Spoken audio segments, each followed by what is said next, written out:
नमस्कार दोस्तों। जय हिंद दोस्तों। आप सभी का हमारे YouTube चैनल पे स्वागत है।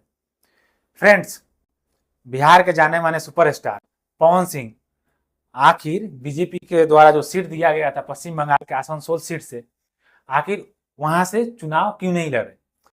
और उसके बाद जब उनको वो सीट जमी नहीं तो लड़ना ही था निर्दलीय, तो अपने जो होम टाउन है आरा छोड़ के आखिर काराकाट से लड़ने का फैसला क्यों लिया? इसके पीछे क्या रीजन है?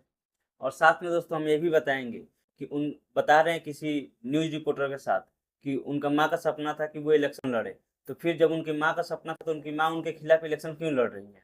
और साथ में ही बताएंगे दोस्तों आखिर उनकी संपत्ति कितना है, जो एफिडेविट से पहले की संपत्ति जो इंटरनेट पे अवेलेबल है या वो बताते हैं वो कितना है, और जो उन्होंने एफिडेविट यानी हलफनामा इलेक्शन कमीशन को सौंपा है वो कितनी है। ये सब सारा चीज हम डिस्कस करने वाले इस वीडियो के माध्यम में। आइए बिना देरी किए हुए शुरू करते हैं।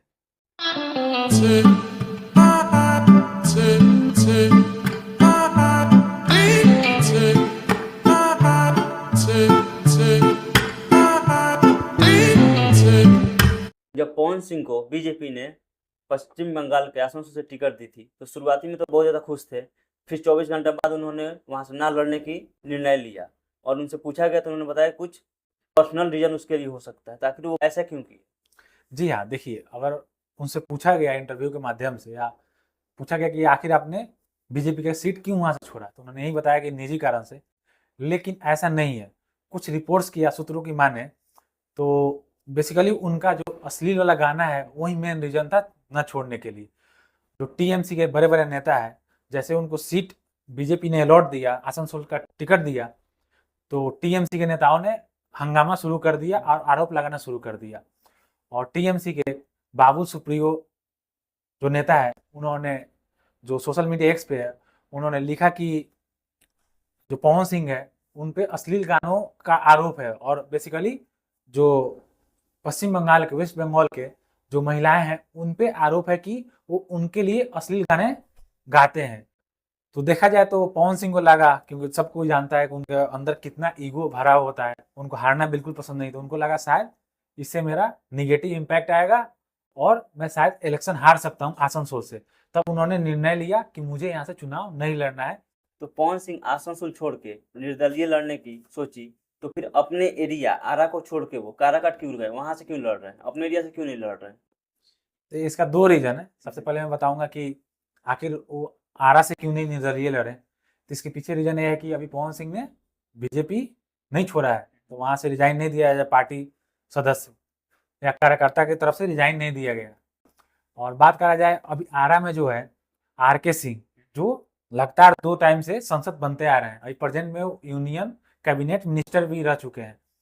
तो शायद उनको ऐसा लगा कि मैं इनके अगेंस्ट खड़ा होता हूँ आरा से, तो शायद मेरे लिए सही नहीं रहेगा कि 2 बार ऑलरेडी जीत चुके हैं और साथ में यूनियन कैबिनेट मिनिस्टर भी हैं।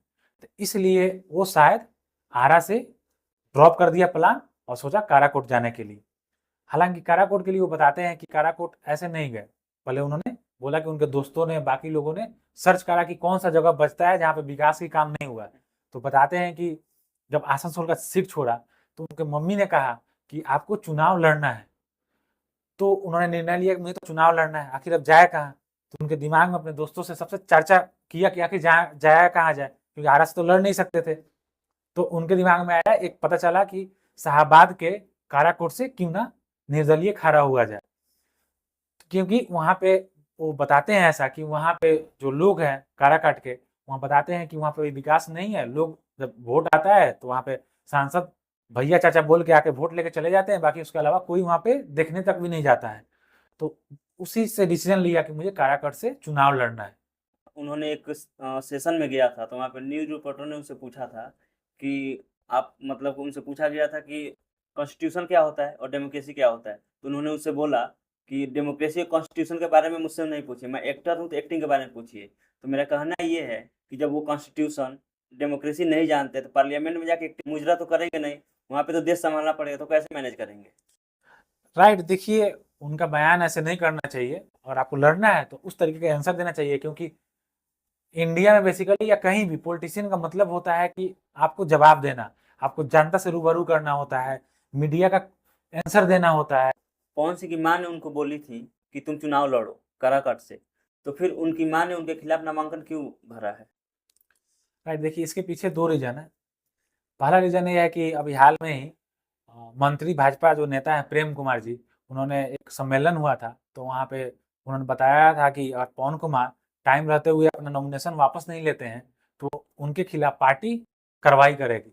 और उनको साथ में नसीहत भी दिया था कि वो पार्टी को हित में देखते हुए, क्योंकि बीजेपी में भी पार्टी एज सदस्य के रूप में काम करते हैं, तो पार्टी में ध्यान रखते हुए वो अपना नॉमिनेशन वापस ले लें और भाजपा के लिए काम करें। तो देखा जा रहा है ऐसा, तो उनको कहीं डर लग रहा है ऐसा कि कहीं बाई चांस उनका नॉमिनेशन किसी वजह से रिजेक्ट ना हो जाए या किसी कारणवश से कहीं उनको चुनाव ना लड़ने का मौका मिले। तो यहाँ पे उन्होंने एक हुक्म का एक्का खेला है, उनको चुनाव तो लड़ना ही है, जीतना ही है। तो उन्होंने इसी वजह से, या सूत्रों को माने तो उन्होंने अपने मम्मी का नामांकन करवाया है। देखा जाए तो 9 मई को पवन सिंह अपना नॉमिनेशन फिल करवाया था और 14 मई को उनकी मम्मी प्रतिमा देवी ने वहां से सेम से काराकाट चुनाव से उन्होंने भी अपना नॉमिनेशन दाखिल करा है। तो देखा जाए तो पवन सिंह ने जानबूझकर ये चीज करा है। बिल्कुल जानबूझ के करा है। जब उन्होंने आसनसोल से टिकट के लिए मना कर दिया तो उनको लगा कि बीजेपी शायद आरा या मतलब कहीं ना कहीं मतलब बिहार का कहीं ना कहीं सीट देगी, लेकिन ऐसा नहीं हुआ। तब उनको लगा कि आरजेडी की तरफ से टिकट मिल जाएगा, वहां से फिर कांग्रेस के लिए बैठे, क्योंकि पार्टी होता है तो अच्छा लगता है, या जब इतने बड़े आप अभिनेता हो, इतने बड़े सिंगर हो, तो ऑब्वियस बात है ऐसा अच्छा नहीं लगता इंडिपेंडेंटली मतलब लोकसभा चुनाव में खड़ा होना। और ऐसे डबल सपोर्ट मिल जाता है, खुद का मिल राइट, जाता है, एक पार्टी का लेकिन किसी ने नहीं दिया। तो सोचा कि मतलब मुझे तो लड़ना ही लड़ना है, लेकिन अब वही है कि बीजेपी का तो कार्यकर्ता है, तो कहीं दबाव ना आ जाए, दबाव में कहीं मुझे वापस बैठना ना पड़ जाए, क्योंकि हाल में मनीष कश्यप के साथ भी ऐसा ही हुआ था। तो इसकी वजह से उन्होंने एक फिर से तीर खेला है, लग गया तो सही है। तो इसीलिए मेन रीजन यही है कि उनके मम्मी खड़ा होने का, कि और मैं बैठ गया तो मेरी मतलब जो माता जी हैं वो जीत जाए सीट से, और काराकोट से एटलीस्ट जीत जाए। तो पवन सिंह बीजेपी पार्टी के में रहते हुए उसके विरोध निर्दलीय इलेक्शन लड़ रहे हैं, तो ये गलत नहीं कर रहे हैं? जी देखिए, पवन सिंह खुद इस पे बताया है और बोला है कि वो कोई ऐसा विरोधी काम नहीं कर रहे हैं। हिंदुस्तान है, हर कोई का अपना आज़ादी है, हर किसी का अपना हक है। उस आज़ादी और हक के लिए मैं कुछ भी कर सकता हूँ, मुझे चाहे निर्दलीय चुनाव क्यों नहीं लड़ना पड़े, मैं लड़ सकता हूँ। तो पवन सिंह बिहार के बहुत बड़े सुपरस्टार है, तो उन्होंने नामांकन के टाइम जो एफिडेविट भरा था उसमें कितना नेटवर्क भरा, उनका पूरा नेटवर्क कितना है? देखिए, मैं इस पे बताना चाहूँगा, एफिडेविट में जो अपना संपत्ति के बारे में ब्यौरा दिया है, और जब उससे पहले की बात किया जाए, दोनों में काफ़ी ज़मीन आसमान का फ़र्क है। उसके पहले एक मीडिया रिपोर्ट्स की बात किया जाता है, कम से कम 50-60 करोड़ का उनका नेटवर्थ है, लेकिन जो अपना एफिडेविट हलफनामा में दिया है उसमें काफ़ी उन्होंने कम दिखाया है। अब पता नहीं, क्योंकि रिटर्न में है तो उसी को सही माना जाएगा। उसमें लगभग 5 करोड़ का अचल संपत्ति दिखाया है, लगभग 10 करोड़ से ज़्यादा का अचल संपत्ति दिखाया हुआ है। साथ में वो महंगी कार भी बहुत सारा दिखाया है, और उसके बाद उन्होंने फ्लैट भी जिक्र करा है, 4 फ्लैट है, और मुंबई में 4 फ्लैट है, और एक उत्तर प्रदेश की राजधानी लखनऊ में भी उनका एक फ्लैट है। पवन सिंह भोजपुरी इंडस्ट्री के काफी चर्चित नेता हैं, तो उनके ऊपर कोई केस भी चल रहा है किसी कोर्ट में? उनके ऊपर 5 अभी केस चल रहा है, जो कि आचार संहिता उल्लंघन के मामले हैं। वो भी रोहतास के विभिन्न जिलों में, वो विभिन्न जिले के थाने में दर्ज है 5, जो कि चुनाव प्रचार के दौरान हुआ था।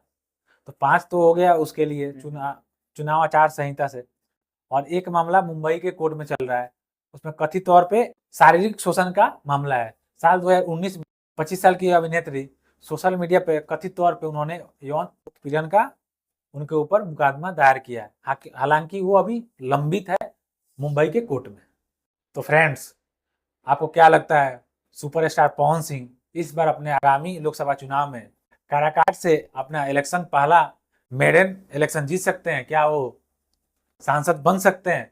कमेंट करके जरूर बताना। और दोस्तों, अगर वीडियो अच्छी लगी हो तो लाइक करें, शेयर करें और सब्सक्राइब जरूर करें। अब मिलते हैं अपने अगले वीडियो में, तब तक के लिए रखिए ध्यान अपना। जय हिंद।